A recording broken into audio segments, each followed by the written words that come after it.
Bonjour, heureux de vous savoir que vous êtes nombreux de nous suivre dans notre série d'enseignement sur renverser les forteresses. C'est la 5e partie de notre série d'enseignement et aujourd'hui on va apprendre encore une autre chose pour nous aider, n'est-ce pas, à renverser les forteresses qui nous emprisonnent, qui nous empêchent à voir Dieu autrement. Aujourd'hui on va donner une définition un peu autre sur renverser, sur les forteresses. Et on avait dit, les forteresses, lorsque Paul en parle dans la Bible, les forteresses, ce sont de raisonnement, de hauteur, où les êtres humains, dans leur façon de voir les choses, dans leur façon de raisonner, ont concis, n'est-ce pas, ont concis des idées, des choses, de pensées, des raisonnements pour pouvoir se cacher contre Dieu. Et ces pensées-là nous emprisonnent. Alors, on va donner une autre définition de forteresse aujourd'hui. Le forteresse, je pense qu'il y a d'autres forteresses qui ne sont pas mauvaises.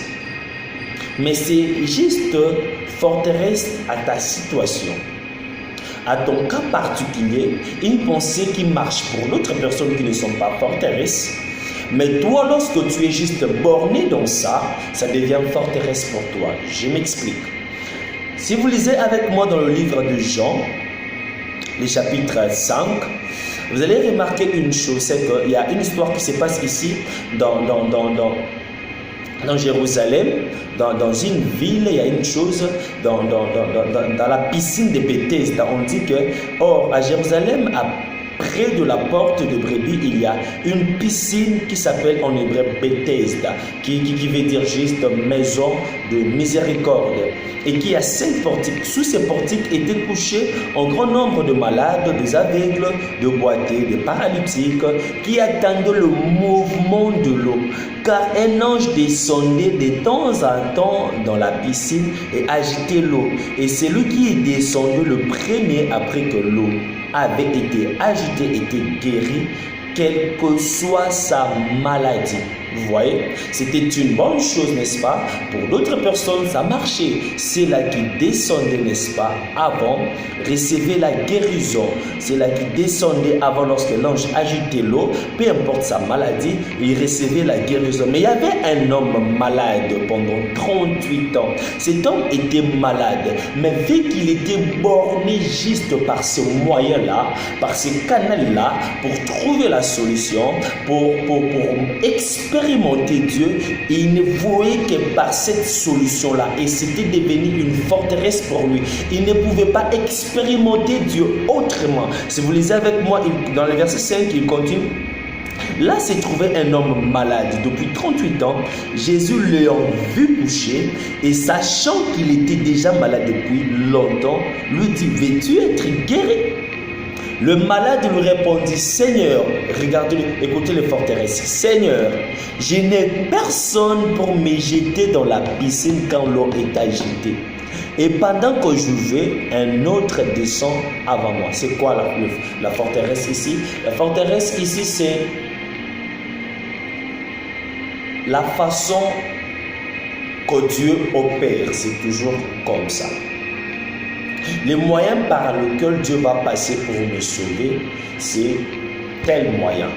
Pour certains, c'est par le médicament, que si je suis malade, pour que je sois guéri, je dois nécessairement prendre un médicament pour être guéri. Pour lui maintenant, c'était une forteresse. Pourquoi? Parce que pour lui, pour être guéri, il devrait nécessairement se jeter la première personne dans l'eau lorsque l'ange agitait l'eau. Pour cette personne, c'était une forteresse pour son cas. Les moyens par lesquels Dieu devait passer pour lui sauver, c'était autre. Mais lui, il était borné que par juste un seul moyen. Écoutez, Dieu a plusieurs façons pour nous visiter. Mais lorsque nous, on n'a qu'une seule façon, on n'a qu'un seul moyen, que Dieu va nous visiter, on pense que Dieu est limité juste par ce moyen-là. Ça devient forteresse qui nous emprisonnent, qui nous empêchent à expérimenter Dieu autrement ou soit au-delà de notre raisonnement, de notre croyance. Écoutez, Dieu peut passer par autre chose pour te bénir. Dieu peut passer par autre chose pour te visiter. Ici dans Bethesda, il y avait l'eau avait un pouvoir là, curatif, où si tu te jettes, lorsque l'ange agite l'eau, tu reçois ta guérison. Mais le problème, c'est que pour lui, ce n'était pas le cas. Pour lui, c'était par autre moyen. Pour lui, c'était Jésus-Christ qui devrait d'abord lui guérir. Ce n'était pas par l'eau. Amen. Je ne sais pas si c'est ton cas aujourd'hui. Je ne sais pas si c'est pareil avec toi. Peut-être que tu es malade, tu souffres d'une situation, de quelque chose, je ne sais. Mais tu as déjà conçu des idées que non, si je veux être guéri, je dois prendre le médicament. Je dois aller chez un docteur. Mais peut-être c'est en citant juste le nom de Jésus, et du coup ton problème sera déclenché. Mais pendant que tu crois que ça doit passer nécessairement par ce moyen-là que tu as conçu, du coup tu empêches que Dieu agisse. Écoutez, il explique un truc, l'apôtre Paul explique un truc dans les livres aux Corinthiens, l'épître aux Corinthiens, le premier 1 Corinthiens, le chapitre 12, le verset 4, il dit, il y a diversité de dons, mais le même esprit, diversité de mystères, mais le même Seigneur, diversité d'opérations, mais le même Dieu qui opère tout en tous. Dans le verset 10, il dit, à un autre le don d'opérer des miracles. Le terme utilisé ici, opérer de miracles, qu'on dit, ou soit opération, diversité d'opérations, mais le même Dieu qui opère tout en tous. Le terme utilisé ici, en grec, n'est utilisé que 2 fois dans la Bible, ici dans le livre de 1 Corinthiens, toujours le même chapitre, qui veut dire, en grec, énergema, qui veut dire la chose travaillée, qui veut dire opération effectuée, qui veut dire la chose façonnée. Cela cache l'idée que Dieu a plusieurs manières, ou soit plusieurs chemins de passer pour visiter, ou soit pour faire une chose, ou soit pour opérer, ou soit pour faire quelque chose, pour faire un miracle. Dieu a plusieurs façons, a plusieurs manières, a plusieurs façons de faire des choses. Dieu a plusieurs opérations, en clair c'est ça.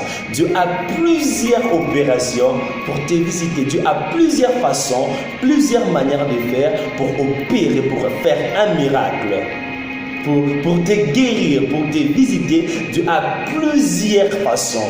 Dieu peut passer par un corbeau pour visiter son serviteur, pendant qu'il sait que le corbeau, c'est un oiseau impur. Dieu a déclaré cet oiseau impur, mais Dieu lui-même utilise le corbeau pour visiter son serviteur Élie. Élie aussi pouvait dire, non Dieu, c'est impur.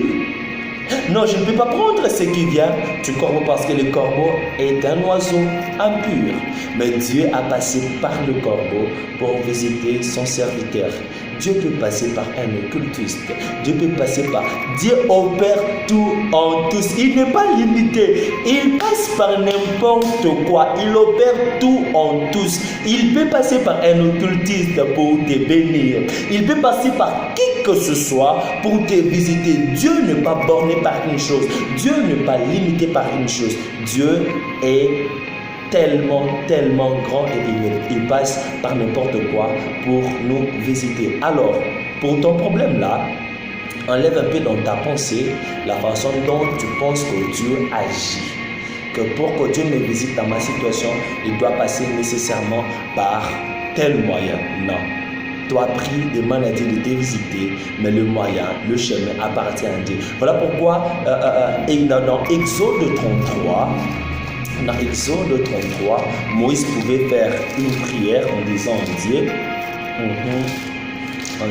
Dieu, il dit, Moïse dit à l'Éternel, voici tu me dis, fais monter ce peuple et tu ne me fais pas connaître qui tu enverras avec moi. Cependant, tu as dit, je te connais par ton nom et tu as trouvé grâce à mes yeux. Maintenant, si j'ai trouvé grâce à tes yeux, fais-moi connaître tes voies. Fais-moi connaître tes voies. Fais-moi connaître tes voies. C'est ça la pensée. Dieu a plusieurs voies pour nous visiter. Dieu a plusieurs façons pour nous visiter. Dieu peut passer par autre voie pour te visiter. Je te demande juste de demander, Seigneur, fais-moi connaître tes voies. Par quel moyen tu vas utiliser pour me visiter? Par quelle façon? Comment tu vas faire les choses pour me visiter? Que le Seigneur te bénisse. Et je prie que tu comprennes ces choses et que tu comprennes la voix de Dieu. Tu comprennes le voix de Dieu, comment il opère. Il peut passer par quelqu'un, par quoi que ce soit, pour te visiter et pour te rendre heureux dans la vie. Que le forteresse des opérations qu'on a tombe et qu'on laisse Dieu faire des choses dans sa manière. Que le Seigneur vous bénisse.